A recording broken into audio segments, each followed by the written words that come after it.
Hello दोस्तों, स्वागत है आप सभी का एक नए वीडियो में। दोस्तों, आज की इस वीडियो में हम डॉक्टर हजारी प्रसाद द्विवेदी जी के जीवन परिचय, साहित्यिक परिचय तथा उनकी कृतियों के बारे में जानेंगे, जो कि बोर्ड एग्जाम की दृष्टि से बहुत ही महत्वपूर्ण है। तो दोस्तों, चलिए शुरू करते हैं। सबसे पहले हम डॉक्टर हजारी प्रसाद द्विवेदी इस तरह से हेडिंग डालेंगे, उसके बाद में जीवन परिचय इस प्रकार से हेडिंग डालेंगे और लिखेंगे डॉक्टर हजारी प्रसाद द्विवेदी जी का जन्म बलिया जिले के दुबे का छपरा नामक ग्राम में सन 1907 ईस्वी में हुआ था। इनके पिता का नाम पंडित अनमोल दुबे तथा माता का नाम ज्योतिकली देवी था। डॉक्टर हजारी प्रसाद द्विवेदी ने हिंदी तथा संस्कृत का गहन अध्ययन किया। शांति निकेतन काशी हिंदू विश्वविद्यालय एवं पंजाब विश्वविद्यालय में अध्यक्ष रहे। भारत सरकार ने इन्हें पद्म भूषण से विभूषित किया। इसके बाद ये उत्तर प्रदेश के हिंदी अकादमी के अध्यक्ष भी रहे। हिंदी साहित्य की निरंतर सेवा करते हुए सन 1979 ईस्वी में इनका स्वर्गवास हो गया।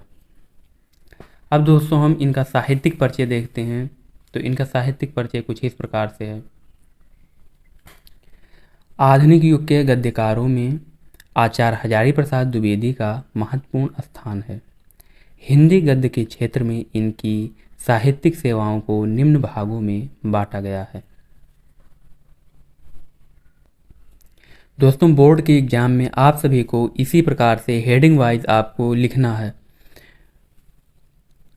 तो पहली हेडिंग है निबंधकार के रूप में।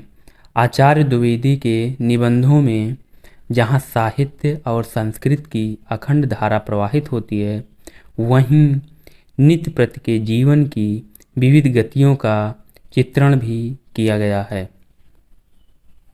दूसरी हेडिंग है आलोचक के रूप में। आलोचक के रूप में हम इसमें लिखेंगे आलोचनात्मक साहित्य के सृजन की दृष्टि से द्विवेदी जी का महत्वपूर्ण स्थान है। उनकी आलोचनात्मक कृतियों में विद्वता और अध्ययनशीलता स्पष्ट रूप से दिखाई देती है। सूर साहित्य उनकी प्रारंभिक आलोचनात्मक कृति है। उपन्यास के रूप में द्विवेदी जी ने 4 महत्वपूर्ण उपन्यासों की रचना की। सांस्कृतिक पृष्ठभूमि पर आधारित ये उपन्यास द्विवेदी जी की गंभीर विचार शक्ति के प्रमाण हैं।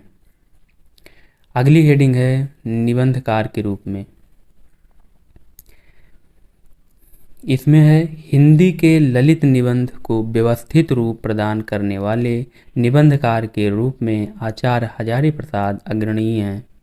निश्चय ही ललित निबंध के क्षेत्र में वे युग परिवर्तक लेखक रहे हैं। अब दोस्तों, ये हमारा यहाँ तक हो गया साहित्यिक परिचय। अब इसके बाद हम दोस्तों इनकी कृतियाँ देखते हैं। तो आचार्य हजारी प्रसाद द्विवेदी ने अनेक ग्रंथों की रचना की। उनकी कृतियों को निम्न वर्गों में प्रस्तुत किया गया है। इसकी दोस्तों कृतियों को भी हम हेडिंग वाइज लिखेंगे ताकि देखने में अच्छा लगे दोस्तों।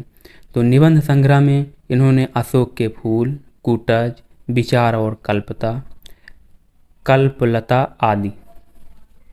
नेक्स्ट हेडिंग बनेगी दोस्तों कृतियाँ में आलोचना साहित्य। आलोचना साहित्य में दोस्तों सूर्य साहित्य, कबीर, साहित्य साचर, साहित्य का मर्म आदि।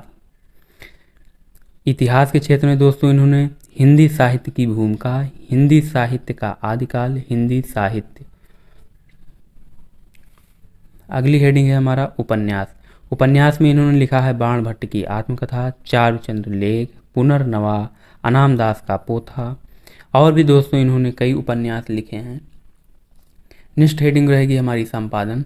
संपादन में इन्होंने लिखा है संक्षिप्त पृथ्वीराज रासो, संदेश रासक, नाथ सिद्धों की वानियाँ। और दोस्तों अगली हेडिंग है अनुदित रचनाएं। अनुदित रचनाओं में इन्होंने लिखा है प्रबंध चिंतामणि, प्रबंध कोश, मेरा बचपन, लाल कनेर, विश्व परिचय आदि।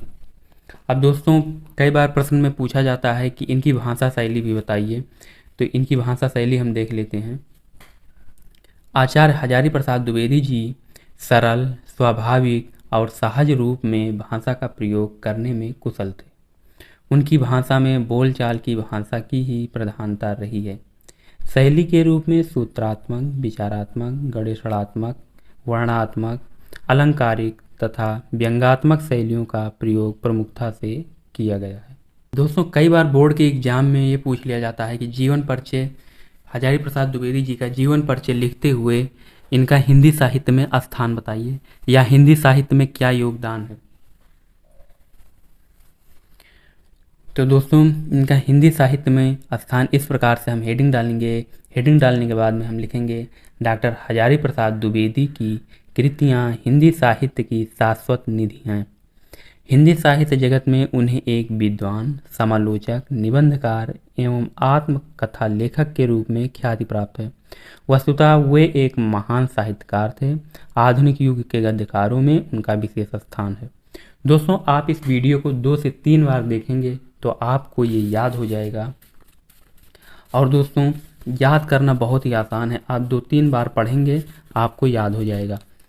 और 2-3 बार आप इसे लिख के प्रैक्टिस भी कर सकते हैं, ताकि हमेशा के लिए याद हो जाए, क्योंकि ये बोर्ड एग्जाम में हर बार पूछा जाता है और बहुत ही इम्पॉर्टेंट है दोस्तों। तो आप सभी लोग इसे याद कर लीजिएगा। अगर हमारे चैनल पर नए हैं तो आप चैनल को सब्सक्राइब कर लीजिएगा। मिलते हैं नेक्स्ट वीडियो में, तब तक के लिए धन्यवाद।